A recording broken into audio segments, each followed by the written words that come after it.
Antes tinha um negócio Que de que você é tem que doutrina da conversar com... Já conversou com o pastor da menina? E é verdade. É o pai, né? Você não conversa com Eu o pai. até tem não que ter acho, a bênção pastoral. eu não acho ruim. Porque assim, um bom pastor vai ser um bom Então, conselheiro. pra mim, o ruim é a forma como é passado. Porque colocam de uma forma assim, não importa se o pai e a mãe deixou. Você conversou com o pai ou o pastor dessa menina? Eu acredito que o pastor tem que ter alguma intervenção no sentido de aconselhar, né? Sim. Eu até já debati sobre isso lá na Rádio Musical, até com um pastor que é bem querido, que é o Fabiano Faia.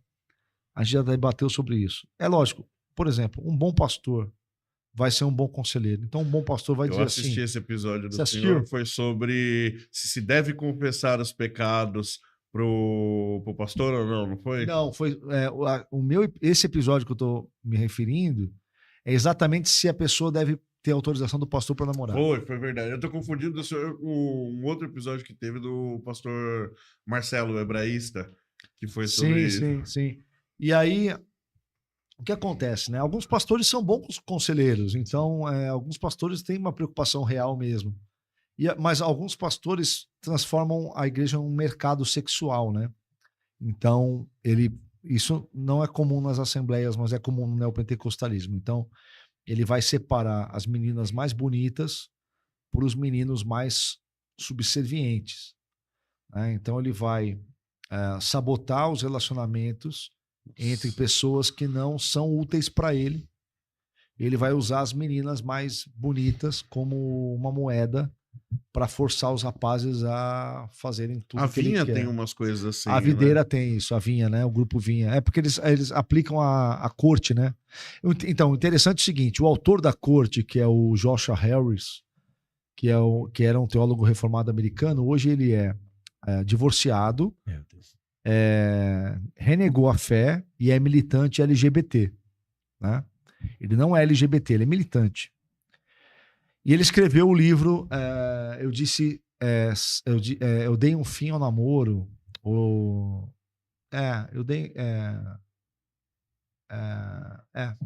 dei um fim ao namoro, acho que é o nome do livro do Joshua Harris.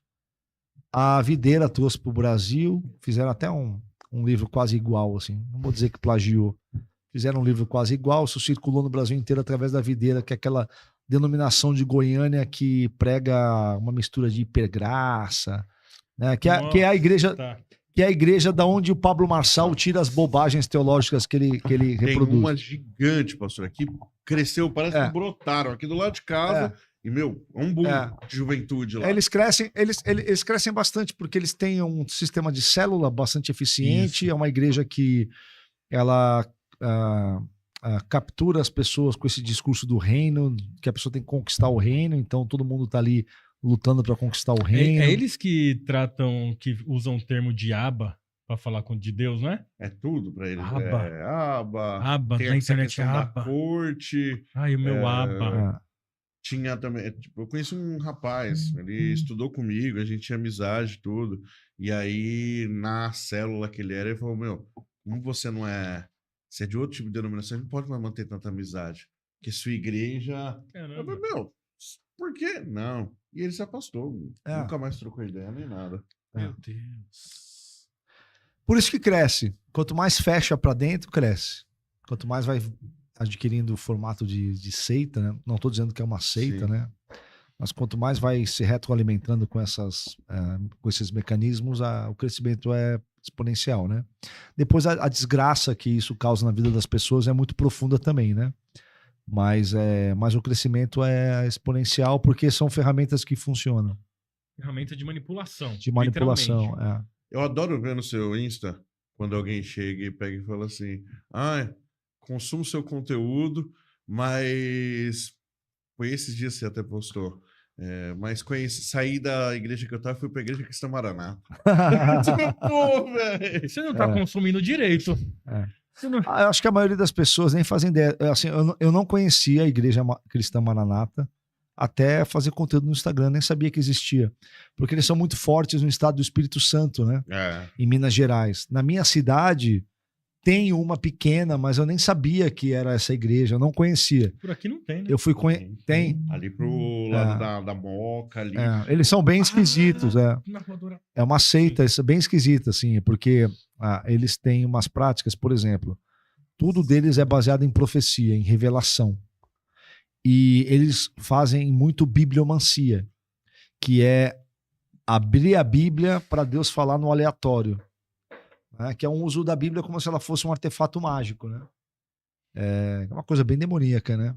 E essa igreja, ela é comprometidíssima com escândalos de corrupção, assim, no nível extremo. Já foi matéria no Fantástico, a cúpula já foi presa pela Polícia Federal, respondem vários processos de evasão de divisa, de crime financeiro, um monte de coisa, né? E eles se autodenominam a obra de Deus. Então, se você saiu da Igreja Cristã Maranata, você saiu da obra de Deus. Se foi para outra igreja, eles consideram como se você não fosse nem irmão mais. Eles são a obra de Deus, eles são a igreja que Deus revelou. É uma seita, né? É uma seita. Mas eles são bem grandes. Eles crescem bastante, porque eles têm muito esse apelo místico, né? Tem uma outra também que fala que se você sair de lá, significa que você caiu da graça. Caiu da graça, essa é a Cristã do Brasil, não é? Cristã do Brasil. Mas eu vou fazer aqui um comentário positivo sobre a Cristã do Brasil. Há